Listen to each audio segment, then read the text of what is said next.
trae sanidad en el nombre de Jesús.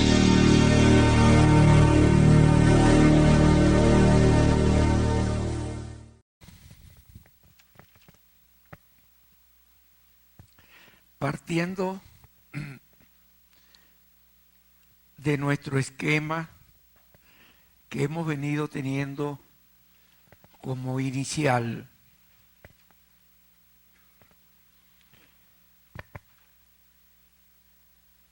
donde vemos las dos naturalezas del hombre, el modelo emocional de la naturaleza espiritual y el modelo emocional de la naturaleza física. Es importante entender que en la naturaleza física no solamente hay carne, también hay hueso, hay cerebro y por supuesto emociones que aprendemos a utilizar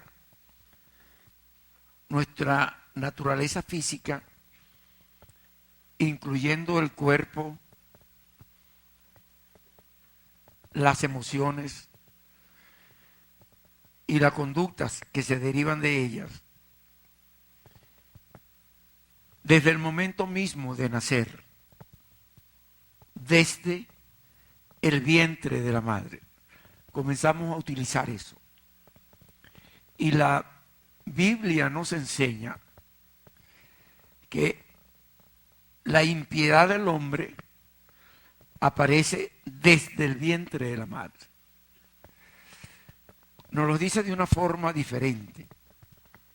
Nos dice, el impío es apartado desde el vientre de la madre. Al nacer comenzamos a aprender la impiedad del mundo. Eso parece como algo exagerado, pero al nacer en las primeras horas, antes de la primera hora, ya el niño comienza a percibir la impiedad del mundo. Porque cuando estamos en el vientre, dentro del útero de la mamá, estamos en una relación personal con Dios. Para nosotros los cristianos sabemos que hay una relación personal con Dios porque la palabra de Dios nos dice, y no se olviden que Dios es su palabra. La Biblia nos enseña, y la Biblia es la palabra de Dios escrita, y nos enseña diciéndonos que en el principio era el verbo, la palabra, y que el verbo era con Dios, la palabra, y que el verbo, la palabra, era Dios. Dios es su palabra. Y luego nos dice allí en ese evangelio de Juan, en el capítulo 1, nos continúa diciendo que el verbo, la palabra, se hizo carne y habitó entre los hombres. Nuestro Señor Jesucristo, el verbo encarnado, el verbo hecho carne, vino al mundo a habitar entre los hombres. Y vino con un propósito, con una determinación: salvar a las ovejas perdidas de su pueblo. Y nosotros hemos aprendido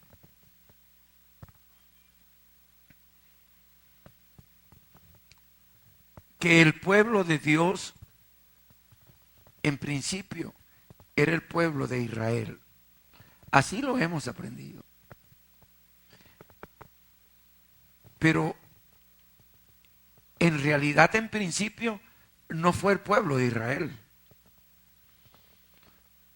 En realidad, en principio, el pueblo que Dios hizo para él fue cuando creó a Adán.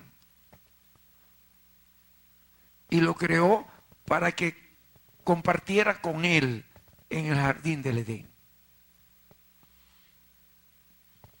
Y cuando vio que todos los animales tenían sus parejas, vio Dios que no era bueno que el hombre estuviera solo y le creó ayuda idónea. Iba a formar de ese hombre, Adán, y de esa ayuda idónea, Eva, iba a formar una familia. Se formó una familia. Ya esa era la primera familia constituida por Dios. Un hombre, una mujer. Y entonces, allí había una relación personal, donde entraban en relación, conversaban, y Adán reconocía en Dios a su Señor, a su protector, a su dador, a su ayudador. Entonces había una relación personal. Bueno, pasaron las cosas que pasaron con Caín, con Abel y con todas esas cosas, y se fueron formando pueblos distintos. Pero en principio, cuando Dios hizo la primera pareja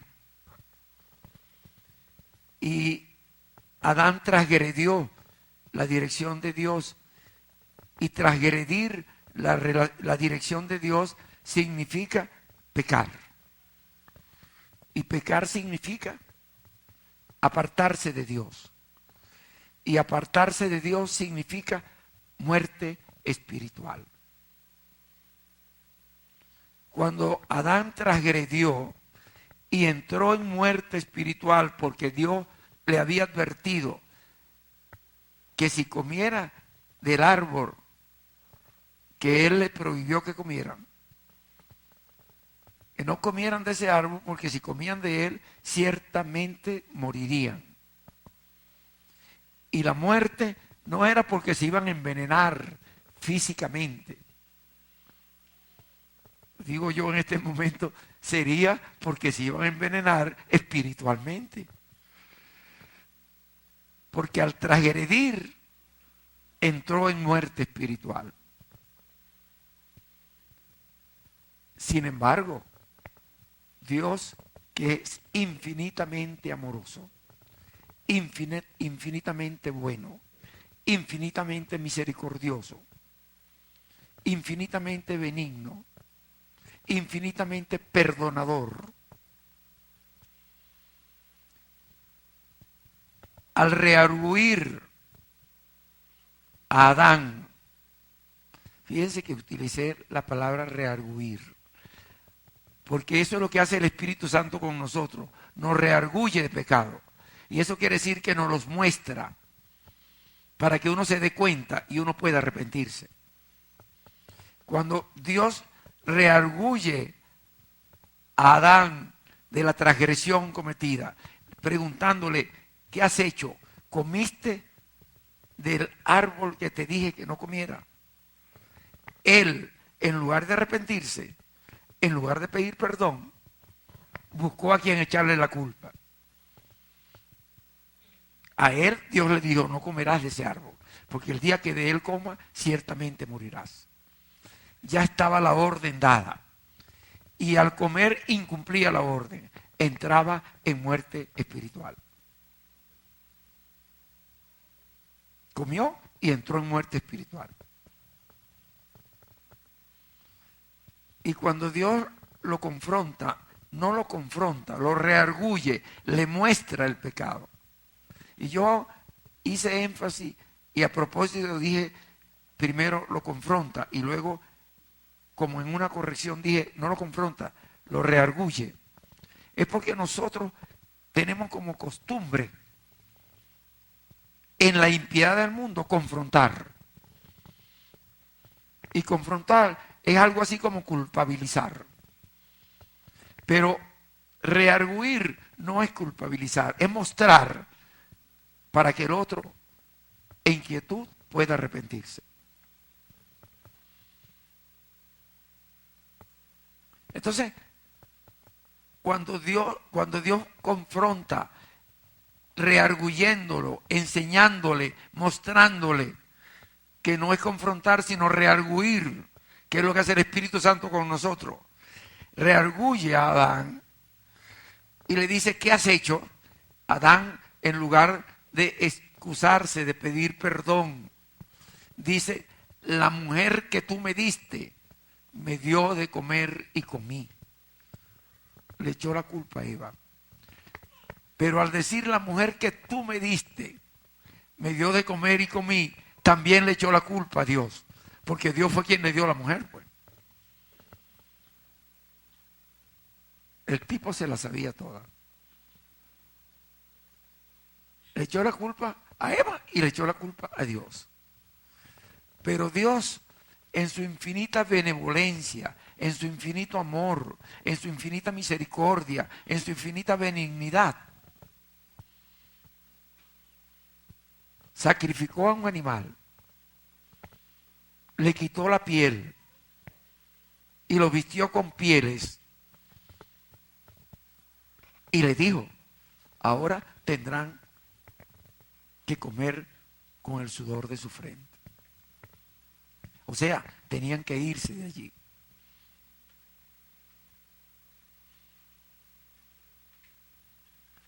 Y en ese momento, cuando tiene que irse, ya intuyo yo, o vamos a decirlo, discierno yo, o vamos a decirlo, pienso yo.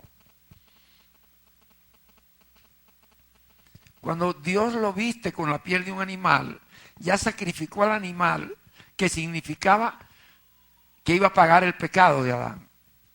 Y lo vistió con la piel del animal, que significó protegerlo, porque iban para el mundo.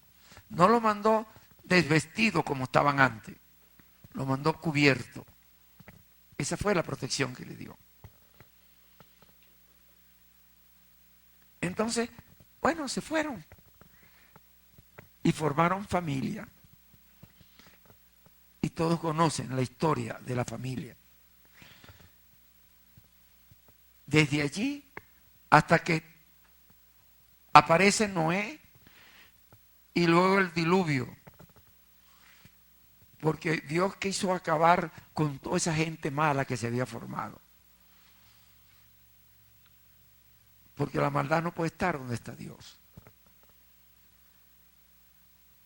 Trató de formar un pueblo con Noé y sus hijos, su familia. Pero vemos la historia de Cam, uno de los hijos de Noé, que se burló de Noé cuando lo vio borracho y desnudo.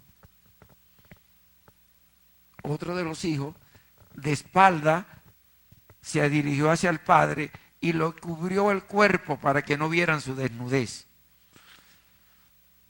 Y la Biblia nos advierte, no debes ver la desnudez de tu padre.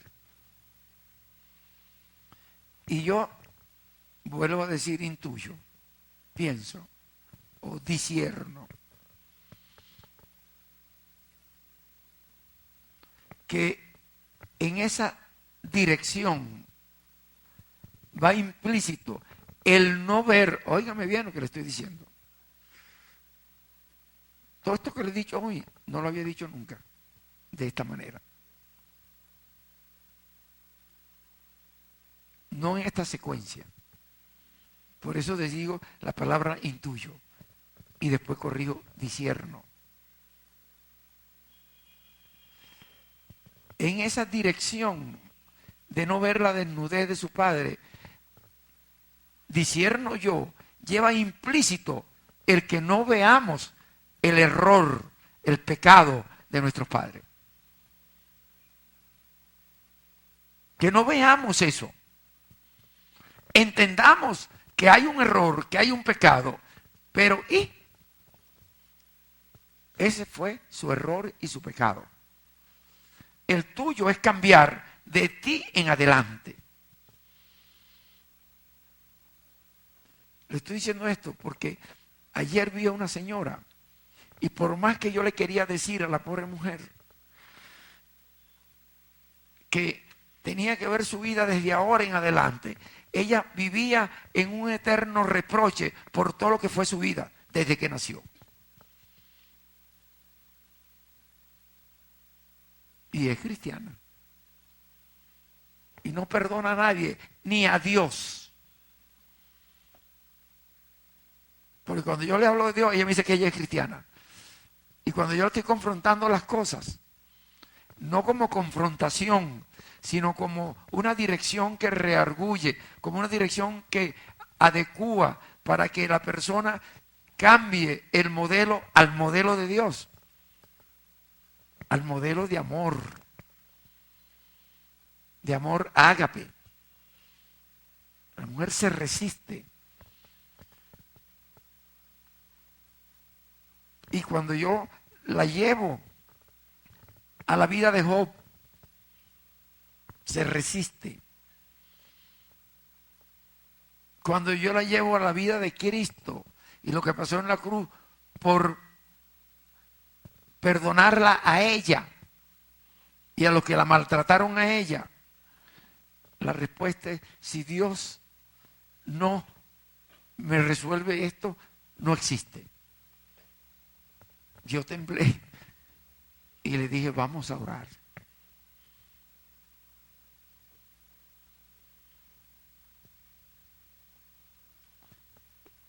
Es importante entender el sentido de lo que le estoy diciendo. Es una vida pobrecita, sumamente dolorosa, pero ella ve su vida dolorosa. Lo bueno del caso es que cuando yo lo vi como estaba hablando, como estaba actuando y todo lo que estaba diciendo, yo llamé a una persona que estaba allí, que era un paciente mío, que yo conozco la historia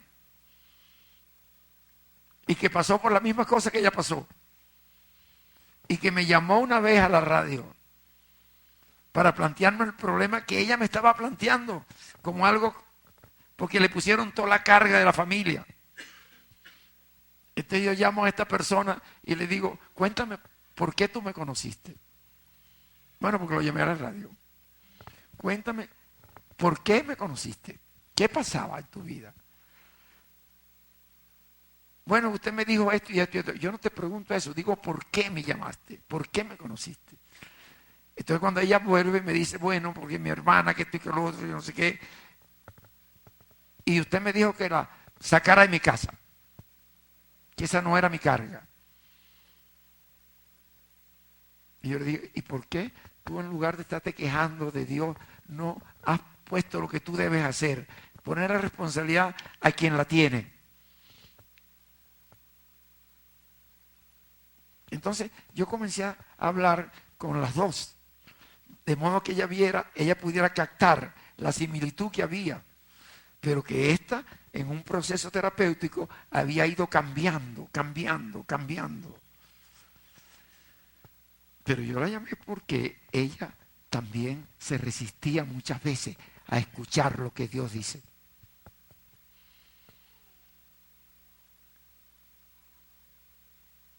Entonces es importante entender, Dios nos preparó fundamentalmente a su imagen y semejanza. Y Dios es amor, nos hizo a nosotros amor. Nuestro espíritu está grabado como principal fruto espiritual el amor. Nosotros somos amor. Pero desde el vientre el mundo nos transforma en impío. ¿Qué es ser impío? ¿Qué es impiedad? La impiedad del mundo es la falta de amor. El impío no tiene amor para dar. Cuando digo no tiene amor para dar, quiero decir amor ágape. El amor de Dios es un amor ágape, un amor que se da sin condición. Simplemente lo tengo y te lo doy. Como se lo dijo Pedro al tipo paralítico que le pidió una moneda. Y él le dice, no tengo ni oro ni plata, pero lo que tengo te doy. Vete, levántate y anda. El tipo se levantó. Porque Pedro lo que tenía era nada más ni nada menos que la unción y el poder del Espíritu Santo. Pero tenía fe. Y al decirlo con fe, era promesa de nuestro Señor Jesucristo que todo lo que le pidamos al Padre con fe, Él lo hará. Pero yo quiero en este momento, aunque pareciera que no tiene nada que ver, advertir que todo lo que yo le pida al Padre con fe, Él lo hará, si es conforme a su voluntad. No como algunas personas que predican como ordenándole a Dios. Yo quiero una limoncina. Dame la limoncina. Y entonces lo que quiere enseñarle a la gente es prediquen la limoncina, prediquen la casa, prediquen no sé qué cosa, prediquen esto y otro. Y Dios lo hace. Y en este momento que digo eso, me imagino, pienso, que esta pobre mujer puede haber ido a casa de uno de esos predicadores que le hacen ver que lo que le pidan a Dios, Dios lo va a hacer. Y como Dios no se lo hace, ahora está molesta con Dios. Semejante problema. Yo fui a un evento que hace muchos años hubo en el Hilton, donde vino un predicador de Nigeria con una batola muy pomposa, que él enseñaba eso que le acabo de decir. Predica una limoncina y sale, yo tengo una limoncina como la del presidente de los Estados Unidos. En Nigeria. Yo no sé si eso es verdad o mentira, pero él lo dijo. Y luego predica una mansión. Yo tengo mi casa como la Casa Blanca de los Estados Unidos. Bueno, el tipo tenía ínfula. Yo no me imagino porque no predicó, no ordenó a Dios que lo pusiera de presidente de ella. Porque si le dio todo lo que tenía el presidente, le pudo haber dado también el pueblo. Fue un evento que se hizo aquí en el Hilton hace mucho tiempo. Es posible que sea ese. Porque si yo digo esto y tú lo preguntas, debe ser porque tú lo oíste. Bueno, tú estabas allí. Hubieras simplemente dicho, yo estaba ahí cuando él lo dijo. Pero lo que importa es que este señor está predicando como que si Dios manda a tener poder en el mundo. Cuando nuestro Señor Jesucristo lo que dijo fue todo lo contrario. En el mundo tendrán aflicciones, pero confiad en mí, yo he vencido al mundo. ¿Por qué Cristo lo dijo? Porque Él tuvo aflicciones. Y Él murió en la cruz con aflicciones. Y Él resucitó a las regiones celestiales, dándonos a nosotros la esperanza de que ese es nuestro camino. Promesa de Dios. Porque la promesa de salvación es que simplemente somos salvos por fe, no por obra, para que nadie se gloríe. Y nos promete que al aceptar a nuestro Señor Jesucristo como nuestro Señor y nuestro Salvador, Dios venido en carne, nos promete que Él nos da potestad de ser hecho hijo de Dios en Cristo Jesús. Es una promesa que existe y nos hace coheredero con Cristo del reino celestial. Pero en ese momento preciso, en el momento que aceptamos a Cristo, el Espíritu Santo de la promesa, digo de la promesa porque es el Paracleto que Cristo nos ofreció, que nos acompañaría hasta el final de nuestro tiempo, cuando Él se fuera. Nos los mandaría y nos acompañaría hasta el final de nuestro tiempo.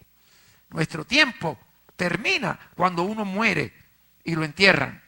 Bueno, si no lo entierran, se lo come un tigre igualito. Se murió el cuerpo. O se lo comió un tiburón.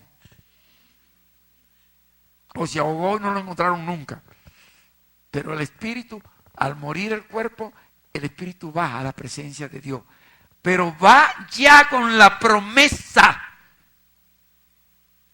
Nadie le puede arrebatar a Dios una de sus criaturas de sus manos. Nadie. Y cuando yo acepto a Cristo como mi Señor y Salvador, señores, estoy adelantándome lo que iba a decirle. Eso era lo que iba a decir al final. Cuando yo acepto a Cristo como Señor y Salvador, ya en ese momento el Espíritu Santo de la promesa hace templo en mí. Dios hace templo en mi espíritu. Ahora yo soy templo vivo del Espíritu Santo. Y ya el pecado, eso era lo que yo decía al final, ya no tiene poder de muerte sobre mí. Ya no hay quien me pueda separar de Dios. Si Dios está haciendo templo en mi espíritu. Lo demás es leguleyismo. Ya tengo promesa de vida eterna. Y vida eterna quiere decir por una eternidad en el reino de Dios, siendo coheredero con Cristo. Y la única forma que eso no pase así, la única forma es que yo rechazo a Cristo. Y al rechazar a Cristo estoy rechazando al Espíritu Santo. Y el pecado imperdonable es la blasfemia contra el Espíritu Santo. Y al rechazar al Espíritu Santo no hay protección.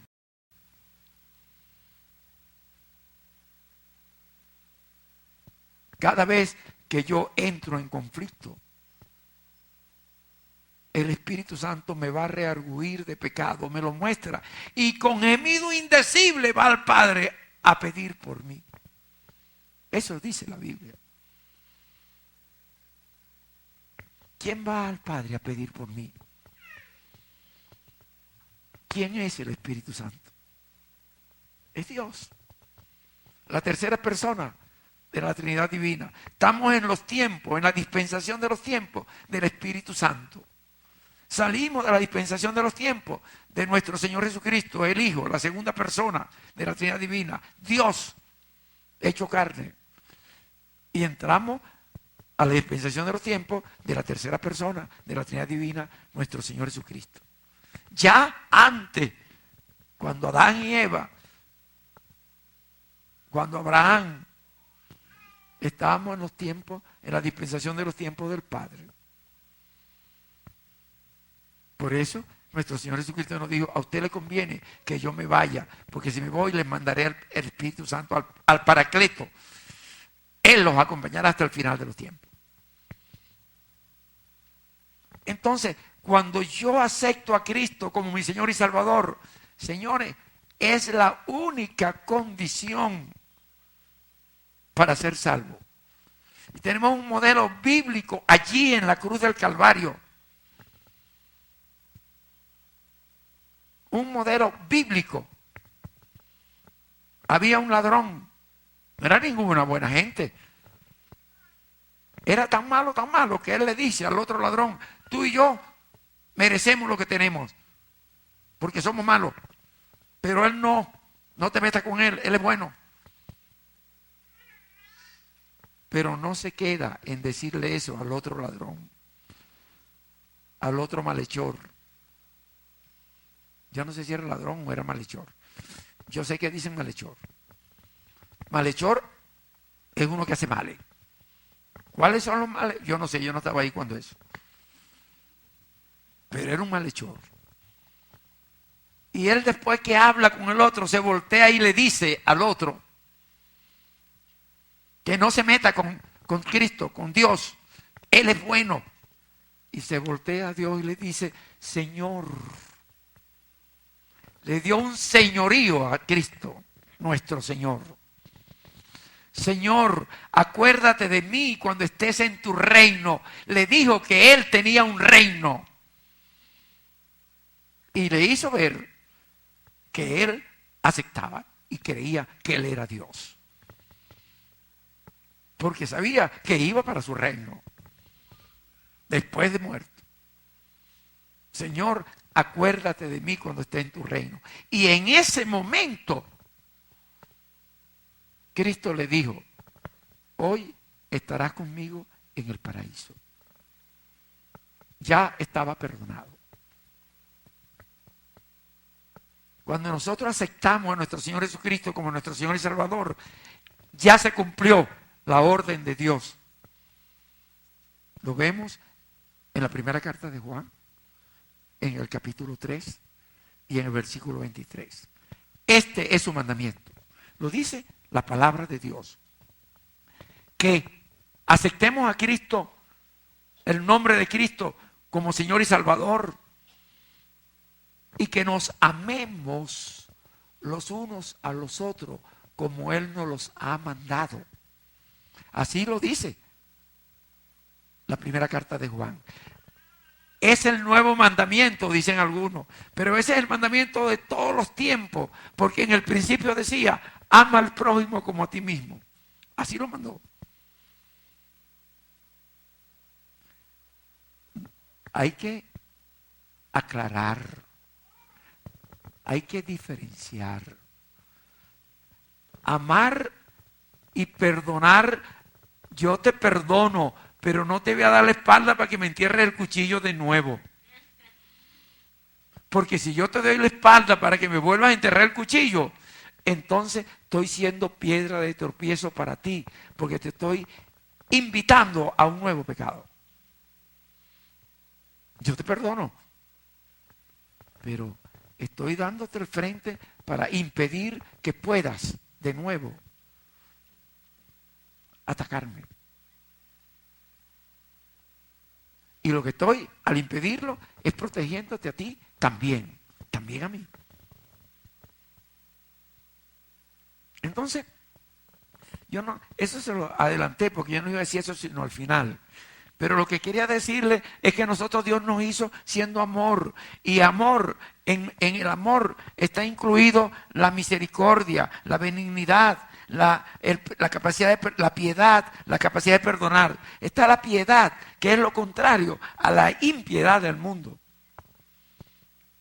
Y cuando nosotros nacemos, Dios nos formó de esta manera en el vientre de nuestra madre. Él, estando allí en el vientre, y digo que estamos allí en el vientre porque la Biblia nos lo dice. Tus ojos vieron mi embrión, mis ojos vieron los ojos de mi embrión te vieron. Es una relación personal. Ahí en el vientre había una relación personal con Dios, como la hubo en el jardín del Edén con Adán. Ahí hubo una relación personal en el jardín del Edén. Dios iba al jardín a hablar con Adán. Y Adán venía a hablar con Dios. Y lo reconocía como su Señor. Esto es tan importante. Esa relación personal que tenía Dios con Adán después de haberlo hecho del polvo de la tierra. Hago énfasis. Dios hizo a Adán del polvo de la tierra. ¿Por qué digo eso? Porque yo lo creo. Por fe. ¿Por qué lo creo por fe? Porque lo dice la Biblia, la palabra de Dios escrita. Si yo creo que si le voy a dar a un interruptor de la luz se va a prender. ¿Por qué lo creo? Porque alguien lo dijo. Alguien lo dijo. Si le da la luz, se prende. Prende la luz. Y tú, ¡pam! Y la prende. Entonces yo creo que ese switch prende la luz. ¿Y cómo no voy a creer si la Biblia me dice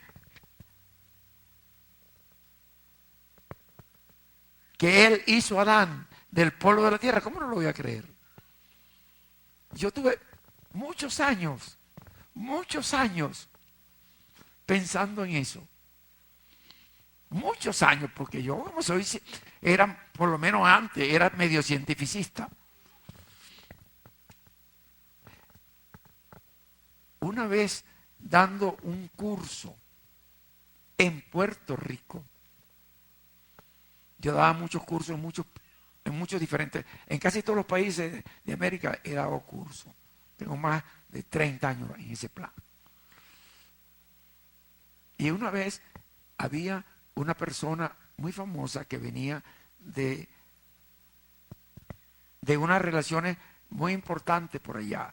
Y comentaron que una persona de una autoridad religiosa muy grande había dicho que en este tiempo no podía mantenerse la idea de que el hombre fue hecho del polvo de la tierra, sino que tendríamos que pensar en la evolución, como si veríamos del mono. Yo estaba allí en una comida, estábamos cenando, y yo le dije, ¿será usted? Iba a decir mon ami, pero voy a decir monseñor. ¿Será usted? Porque yo no. Yo fui hecho del polvo de la tierra. Entonces me queda viendo. Y yo le dije, ¿es que acaso en la sangre que baña la placenta no hay cromo, no hay potasio, no hay hierro, no hay calcio, no hay fósforo? No están todos los elementos que dan vida disueltos en la sangre de la placenta, no son los mismos que dan vida y se encuentran en el polvo de la tierra. ¿De qué se alimentan las plantas? Él me quedó viendo. Después yo vi en el periódico una reseña donde decía que la persona que había dicho eso no había querido decir eso. Yo, como eso lo vi ya estando aquí en Venezuela, yo me callé la boca, no dije nunca nada. Lo estoy diciendo ahora, porque va para YouTube. Entonces es importante entender lo que le quiero decir. Aquí están todos los elementos que dan vida, que están en el polvo de la tierra. Entonces Dios hizo a Adán del polvo de la tierra, porque no lo sacó del vientre de una mujer. Él vino del vientre de una mujer. Él se encarnó en el vientre de una mujer, para mostrarnos a nosotros que Él era Dios y hombre verdadero. Él era verdaderamente Dios, pero también era verdaderamente hombre, al nacer del vientre de una mujer. Pero a nosotros nos hizo en el vientre de nuestra madre del polvo de la tierra, diluido en la sangre que baña la placenta. Por eso nos dice, o le dice al hombre, polvo eres y en polvo te convertirás. Pero el espíritu no fue hecho con el polvo de la tierra, fue hecho con el poder de la palabra de Dios. Y fue hecho antes que fundara el mundo. Él fundó al mundo para el hombre. Así como hizo todo lo que hizo en los 7 días y hizo el jardín del Edén para formar a Adán, Él formó al mundo para el hombre. Porque la Biblia dice que fuimos predestinados antes de la fundación del mundo. fuimos predestinados antes de la formación del mundo. ¿Para qué fuimos predestinados? ¿Para qué fuimos predestinados? Para compartir con Él, como compartió Adán. Lo dice la palabra de Dios en Efesios, en la carta de Pablo a los Efesios. En estos días lo estaba leyendo en el programa de la radio. Este lunes pasado. Porque el programa La Historia que da Vida se está transmitiendo los lunes. De 1 a 2 de la tarde. Y se reproduce en la noche. De 10 a 11 de la noche. Yo estaba hablando de eso casualmente. ¿Para qué me hizo Dios? ¿Para qué nos formó Dios? Dios nos formó a todo el mundo, a todo hombre, para alabarle, para venerarle, para bendecirle, para alabarle por su gracia. ¿Cuál gracia? Oye, la gracia con que nos salva, por misericordia, por bondad, por amor. Somos salvos por el amor de Dios. Si tenemos fe en nuestro Señor Jesucristo, en Dios venido en carne, y aceptamos la salvación que Él nos propone desde antes de la fundación del mundo. ¿Por qué? Él sabía lo que iba a pasar. Si Dios lo sabe todo. Para Él no hay pasado, no hay presente, no hay futuro. Él es un eterno presente. Él existió antes de todos los tiempos. Él sabía que yo iba a estar hoy diciéndole esto a ustedes. Y quiero decirle que me ha costado venir a decirle esto a ustedes. He temblado con miedo. Tanto que no me atreví a responderle a él en qué evento fue que el tipo vino a decir que pidiéramos prosperidades al mundo, que Dios nos lo iba a dar. Señores, no pidan prosperidad al mundo. Eso se da solo si es que Dios quiere. Hagamos para tener, como dice Pedro, que no nos adornemos, se lo dice a las muchachas, a las mujeres, con vestido lujoso y ropa pomposa. No es que no se la puedan poner, por Dios, póngansela. Pero sea más bien el ornamento del Espíritu. Eso es lo que dice Pedro. Pero todo el mundo quiere ver. No se vistan como está por pomposa, porque no se pongan estos adornos y esto, porque las prostitutas de aquel tiempo se vestían así. Eso no es lo que él quiere decir. Él quiere decir que si se visten así, sean más bien el vestido del Espíritu mayor, el ornamento del Espíritu mayor que el del cuerpo. Eso es lo que dice la palabra. Pero entonces venían por allá las pobres misioneras que venían a traernos el evangelio, no vistiéndose con ropa pomposa, sino con un pelo largo, más abajo de la rodilla, y unos vestidos largos, más abajo de los tobillos, y una cara lucia, sin ninguna pinturita, y un libro negro bajo el brazo para que vieran su santidad. Vanaglorias del mundo. La peor de las vanaglorias del mundo es la vanagloria social. Más que la vanagloria de la prosperidad económica. Porque Cristo, cuando vino el millonario fariseo a preguntarle qué debo hacer para ganar el reino de Dios, ¿qué me falta para ganar al reino de Dios? Dios le dijo, nuestro Señor Jesucristo cumple con todos los mandamientos de Moisés. Lo que socialmente estaba establecido. Y él dice, yo cumplo con todo, Señor. Era un fariseo. Y Cristo lo mira con el amor característico de Dios. Te falta una cosa por hacer. Vende todo lo que tiene y dáselo a los pobres. Y el tipo se craquea. Señor, tengo mucho. Puedo darle una parte, puedo darle la mitad. Todo lo que tienes. Y dáselo a los pobres. El tipo se pone triste porque no se atreve a comprar el reino de Dios con la mitad de su pertenencia, con toda su pertenencia. Él quiere darle la mitad porque oye, iba a ganar un reino allá arriba. Tiene un buen negocio. Era un buen comerciante el tipo.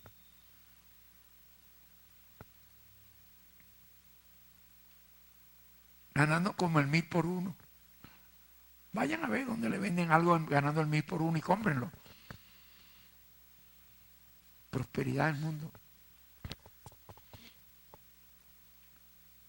Y Cristo, cuando Él se voltea y se va triste porque no pudo adquirir el reino de Dios, Cristo le dice a los discípulos, más fácil entra un camello por el ojo de una aguja que un rico por la puerta del cielo. No quiere decir que no entra el rico, quiere decir que es más fácil. Porque el rico no quiere desprenderse de sus pertenencias, de sus posesiones. Y pelea y mata por las posesiones de otros. Porque eso es toda la guerra que hay en el mundo. ¿Por qué un país quiere invadir a otro país? ¿Por qué quiere venir a ponerle la bota encima a otra gente? Para quitarle lo que el otro tiene. ¿Qué tienes tú? Oro, te voy a quitar el oro. ¿Qué tienes tú? Petróleo, te voy a quitar el petróleo. ¿Qué tienes tú? Agua, te voy a quitar el agua. No se sorprendan que dije agua. Que el agua puede que sea la mayor fuente de pelea que haya en el mundo al final. Porque la mitad del agua, la 3/4 parte del agua va a quedar envenenada, amargada. Eso lo dice la Biblia. Entonces la fuente de agua mayor están por aquí, por donde nosotros vivimos. Démosle gracias a Dios.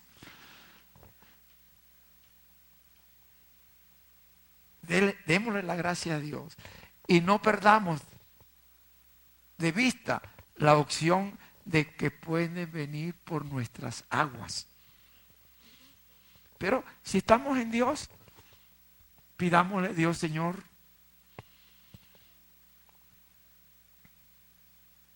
entonces es importante lo que le quiero decir.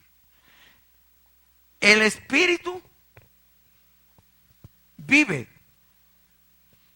para el espíritu y el cuerpo vive para el cuerpo.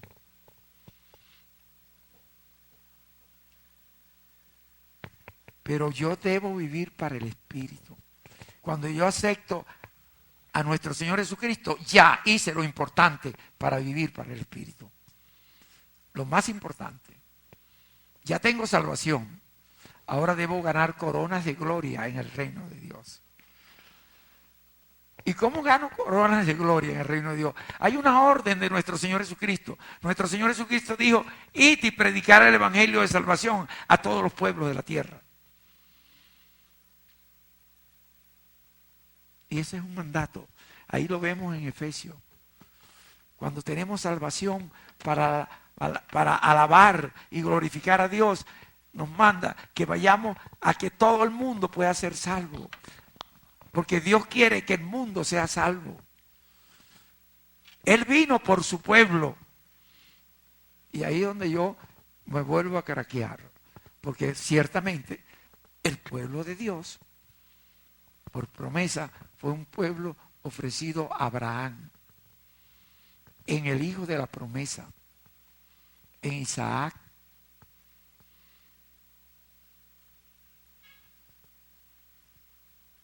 Ciertamente, era pueblo de Dios, pero el pueblo de Dios lo rechazó cuando vino en su primera visitación y lo crucificaron. Bueno, no todo el pueblo. Allí estaba Pedro, que no lo rechazó. Allí estaba todos los evangelistas no lo rechazaron. Sus discípulos no lo rechazaron. Bueno, hubo uno que lo vendió y dejó el lugar vacío.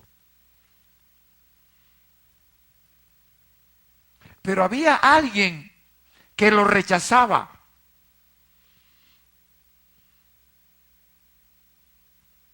Lo rechazaba y que perseguía al pueblo de Cristo para meterlo preso, para hacerlo blasfemar y lo metieran a la cárcel y lo mataran a pedrada, como mataron al primer mártir, a Esteban y otros más. Pero Cristo a ese lo tenía escogido desde antes de la fundación del mundo.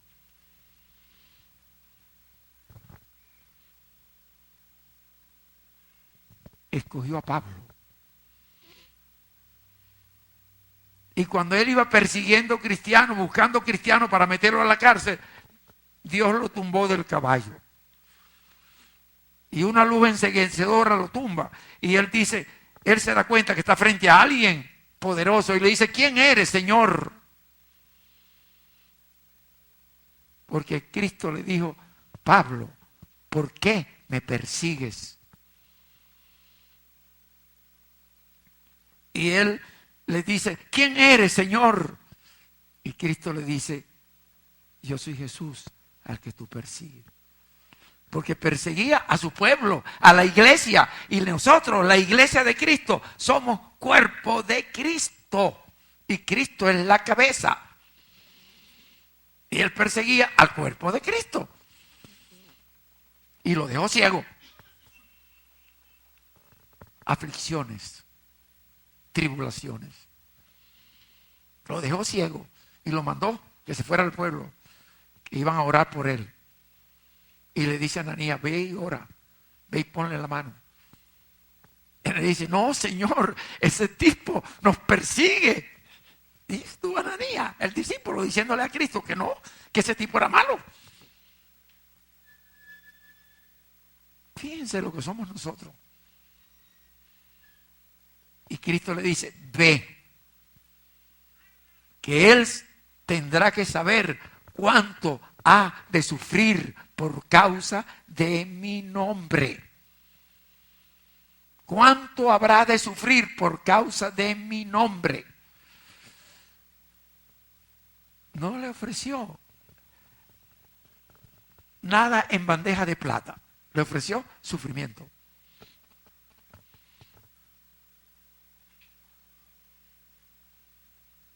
Y Ananías fue y le puso la mano y oró por él para que se le quitara la ceguera, porque Dios lo había dejado ciego. Para que viera el poder de él y viera el poder de sus discípulos, de su iglesia. El poder de él para enceguecerlo y el poder de la iglesia para devolverle la vista. Y después comenzó a prepararlo para la obra. Y Pablo lo dijo, que él era escogido por Dios. No fue al que pusieron en lugar de Judas. El que escogió Cristo fue a Pablo. ¿Me están comprendiendo eso? Entonces, ahí tenemos todas las cartas de Pablo. Toda dirección de Dios. Todas las palabras de Dios. Evangelizando ¿a quién? ¿A quién salió? ¿A quién mandó Dios a evangelizar a Pablo? A nosotros, los gentiles. ¿Quiénes somos nosotros, los gentiles? Los que no somos pueblo que salió de Abraham y de Isaac. Somos hijos de Abraham en la fe, porque Abraham es padre de la fe. Pero somos gentiles. Por fe aceptamos a Cristo. Pero somos gentiles, fuimos gentiles. Y al aceptar a Cristo ya no somos gentiles. Al aceptar a Cristo, somos hijos de Dios en Cristo Jesús. Dios nos da potestad de ser hechos hijos de Dios en Cristo Jesús. Esto es bien importante tenerlo claro. Y así como mandó a Pedro, nos manda a nosotros. ¿Por qué digo que mandó a Pedro? Porque Dios le puso un lienzo de animales que él había prohibido comer. Y entonces le dice a Pedro, mata y come. Y Pedro le dice, no, Señor, yo nunca he comido cosa inmunda. Y Dios le dice, no llames inmundo lo que yo he bendecido.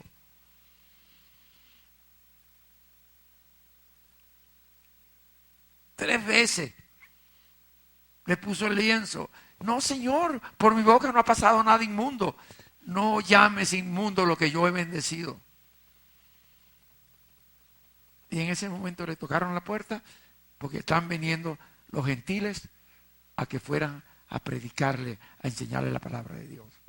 Y él entendió que tenía que ir, que no eran pueblo inmundo. Dios lo bendijo. Dios nos bendijo con toda bendición en los lugares celestiales. Así dice Efesios. En los lugares celestiales. Tenemos bendiciones celestiales. Con toda bendición. Toda bendición significa toda. Toda bendición. Somos coherederos con Cristo del reino de Dios. Toda bendición.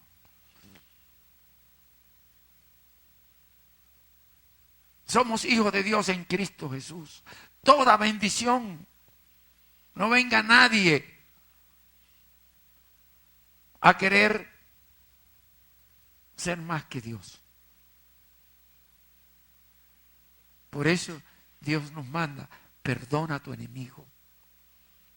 Si te quita una, dale dos. Perdona al que te ofende.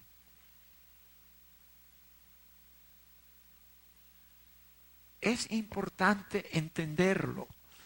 Toda bendición en los lugares celestiales.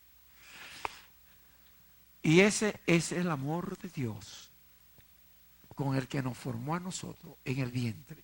Y nos mandó con ese amor en nuestro espíritu al mundo, a pelear con el mundo. Óigame, señores, a pelear con el mundo, a pelear con el mundo. Pero no vamos a pelear con bombas.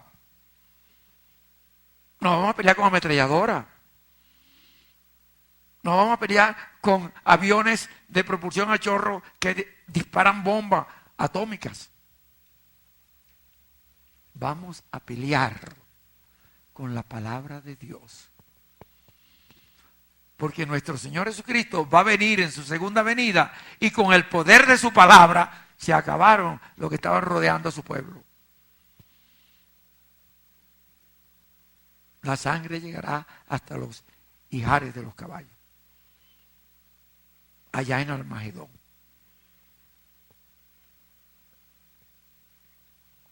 En el valle que creo se llama Megido. Allá, en Megido.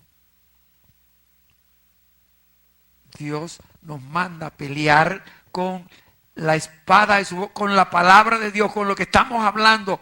Esto es la palabra de Dios. Y la palabra de Dios nos manda a dar amor aún a nuestros enemigos. A tener misericordia aún con nuestros enemigos. A tener piedad con nuestros enemigos. A tener mansedumbre con la palabra de Dios.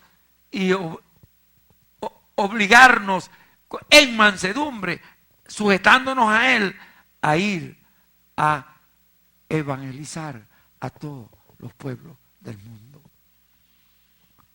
Señores, señores, eso era lo que yo venía a decirle. Por ahí era que iba a comenzar. Menos mal que se me ocurrió decirlo a tiempo. Porque siempre lo digo al final cuando ya no hay tiempo. Pero cuando Dios me manda al mundo en el vientre de mi madre y pone a mi mamadita linda y a mi papaíto bello a que me cuiden, ¿quién es mi mamadita linda? ¿Quién es mi papaíto bello? Para un niño recién nacido o pequeño, mamadita es toda mujer que esté alrededor del niño. Papaíto es todo hombre que esté alrededor del niño. Señores, no crean que ese niño que está a su lado, porque no haya salido de su vientre, no es un niño, no es tu hijo. Es un hijo de Dios. Y Dios lo puso ahí para que tú le des lo que Él te dio a ti para darle a Él. ¿Y qué te dio Dios para darle? Amor. Te enseñó a ser manso, sujeto a su palabra, a tener piedad, a tener misericordia, a tener benignidad, a tener humildad, a sujetarte a Él para poder perdonar al que te ofende. Le dije frutos espirituales, que yo llamo emociones espirituales, pero no le nombré la que Él da para mí. Le nombré la que Él me da para darle a otro. Pero para cada uno de nosotros, Dios nos da su gozo y su paz. Por eso cuando yo me di cuenta, ¿qué hago yo con esta señora? Que se resistía a todo. Y hasta Dios mismo, yo le dije, como era cristiana, le dije, vamos a orar. ¿Por qué? Porque en la alabanza, en la adoración y en la oración, entramos en el gozo del Señor. Y yo le dije, vamos a orar. Para invitarla a entrar en el gozo del Señor, y solamente en el gozo del Señor se puede percibir la paz de Dios. Si yo estoy contristado por cualquier cosa, afligido, mal, y yo entro en el gozo del Señor una y otra, entro en oración una y otra vez, entro en alabanza una y otra vez, y entro en adoración una y otra vez. ¿Por qué digo una y otra vez? Porque la señora me decía, usted es muy fácil, porque usted lo ha tenido todo. Y yo me reí. Ella me dice, yo he oído que usted es de Yaguaraparo. ¿Usted conoce Yaguaraparo? Porque ella me oía, tiene los programas de la radio que yo habla de Yaguaraparo y la señora es de Yaguaraparo. Y yo le digo, no, yo nací en Yaguaraparo. Bueno, porque ella me quería hacer ver que Yaguaraparo, ahí no había nada, no había trabajo, no había nada. Y yo nací ahí. Ahí no había nada que comer. Y yo le digo, bueno, tú naciste después que yo. Como 30, 40 años después que yo naciste tú. Y cuando yo nací, mi abuelita decía que ahora sí estamos con este muchacho que es de tripa gruesa, porque yo no me calmaba con nada y me rendía la leche con agua fregosa. Yo se lo digo, no fue tan fácil. Y por eso se fueron de ahí para Caripito, buscando a ver dónde había. Pero es importante lo que le quiero decir, es poder entender que tenemos que aprender, yo se lo dije, tenemos que aprender a vivir no teniendo como si tuviéramos.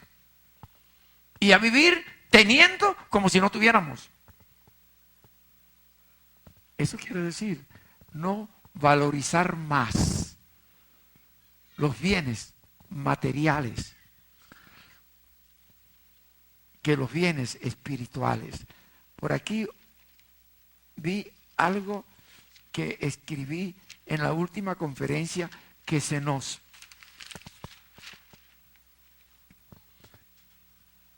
grabó sin audio.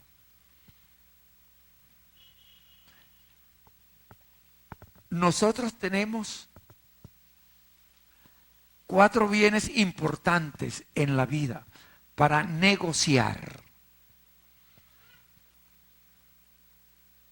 Para negociar. Tenemos un bien, tiempo. Tenemos otro bien, información. Informaciones que dar. Tenemos otros bienes materiales.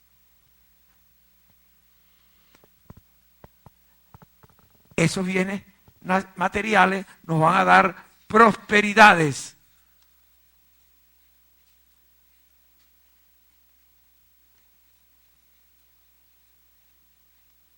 Del mundo. Prosperidad económica. Cuentas en cualquier moneda extranjera de mucho poder, en cualquier banco. Bienes materiales. Bienes físicos, materiales, casa, carro, ropa, calzado, en fin, todas esas cosas que nos gusta tener. Electrodomésticos muy buenos. Si podemos tener avionetas, aviones, muy bien, bienes materiales. Y eso nos parece muy bien, pero son todos muy malos. Eso fue lo que le pasó al rico.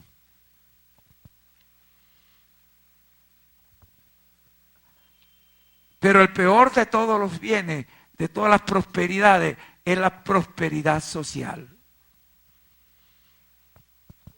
La prosperidad social es cuando yo me siento bien porque la gente me hace sentir bien.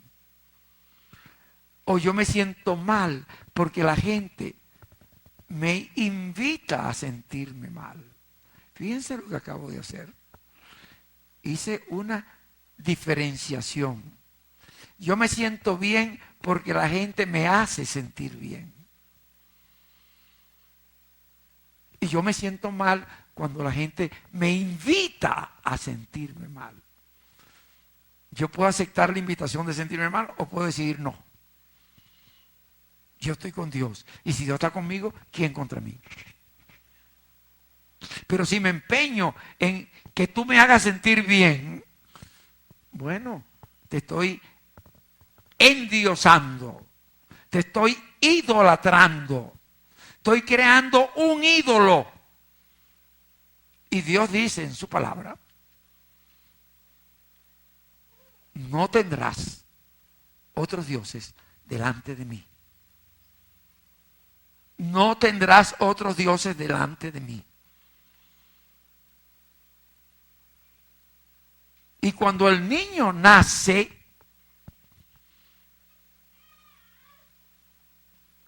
él nace con una necesidad de amor. Porque es la necesidad que tuvo en el vientre, Dios le daba amor. Y cuando sale y se encuentra con su mamadita, yo se lo he dicho en otra conferencia, la identifica con Dios, porque la reconoce y piensa que esa mamadita que está afuera, que él reconoce, era la misma que estaba dándole adentro. Señores, y no es un cuento del niño, también es un cuento de las viejas. Fíjense que dije de las viejas para referirme a cualquier mujer con capacidad de parir. No importa que tenga 12 años. Para el niño es una vieja. Es un cuento de las viejas que dicen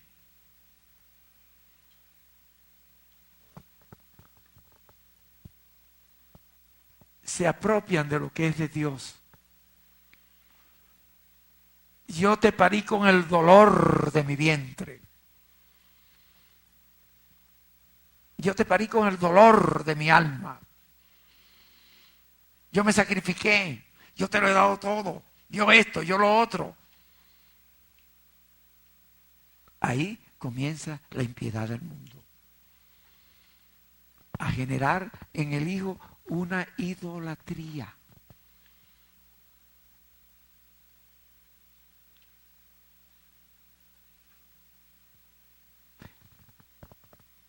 A partir de este momento era que yo venía a dar la conferencia hoy. Porque iba a enseñarle la diferencia que hay entre lo que nosotros en algunas teorías psicológicas llamamos un padre nutritivo, positivo,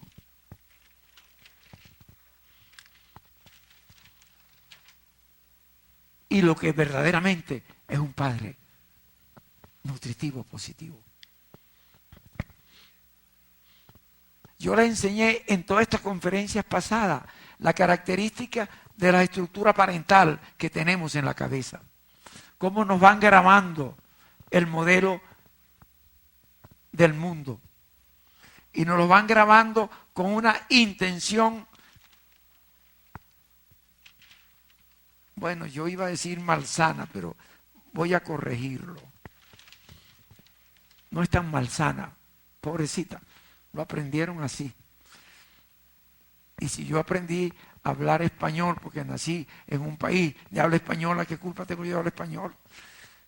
Si hablar en otras lenguas, bueno, estoy hablando en otras lenguas, es un milagro. Es un don espiritual. Pero yo nací y tengo que hablar el modelo verbalizado del idioma que me enseñaron, pero estoy hablando el modelo emocional que me enseñaron. Por eso yo le enseñé en otra conferencia que hay dos modelos de perdedores y un modelo de ganador. Pero le dije que los tres modelos son perdedores en el espíritu. Somos perdedores cuando tenemos un padre nutritivo negativo, manipulador, que nos sobreprotege para que no le abandonemos. Y que me da el mensaje, no me abandones. La idea es que transformarnos en esclavitos de ellos. Vamos a criar un hijo para que no pueda independizarse e irse. Cuando Dios, el modelo que da es crecer y multiplicados. Es importante entenderlo. Nosotros podemos perfectamente establecer diferencia en estos modelos parentales. Enfermos, que para grabarme estos modelos me dan en primer lugar las prohibiciones de los permisos que Dios me da.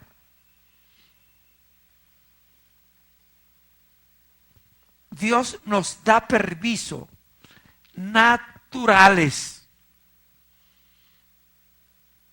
Cuando digo permisos naturales quiere decir que el niño al nacer comienza a vivir y a sentir esa necesidad. El primer permiso natural que nos da Dios son permisos adecuados, porque son dados por Dios. Si son dados por Dios, son adecuados. El primer permiso es el de sentir. Sentir. Si no siento mi cuerpo, no existo físicamente. Uno de los problemas de los esquizofrénicos es que no perciben su cuerpo en la totalidad. Lo perciben por parte. El esquema mental de su cuerpo no está en una conexión. El primer permiso es sentir. Yo le he explicado en otra conferencia cómo se obtiene. El segundo permiso es el permiso de ser. y de estar.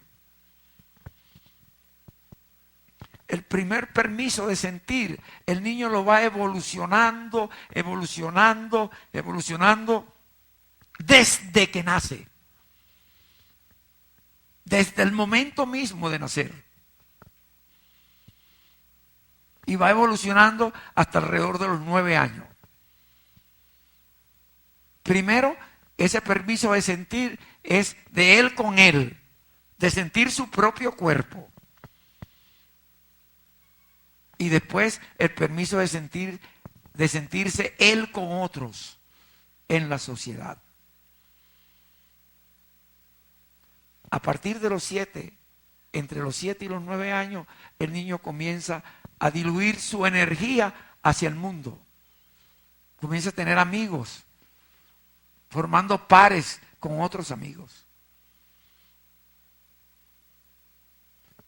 Y antes escogían a los pares por el tipo de conducta, de juegos que compartían.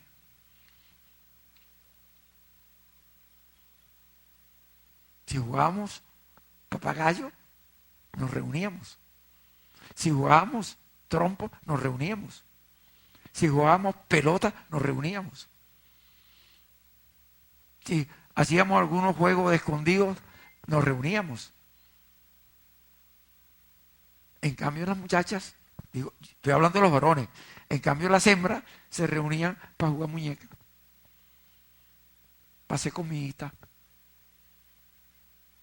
A veces nos metíamos en el juego, ¿por qué? Porque iban a hacer comidita. Bueno, como las comiditas las hacen en la casa, yo también formo parte de esa casa, vamos a hacer comidita para todo el mundo. Entonces uno iba a trabajar para buscar la comida y otro hacía la comida. Uno hacía el papel de papá y el otro hacía el papel de mamá.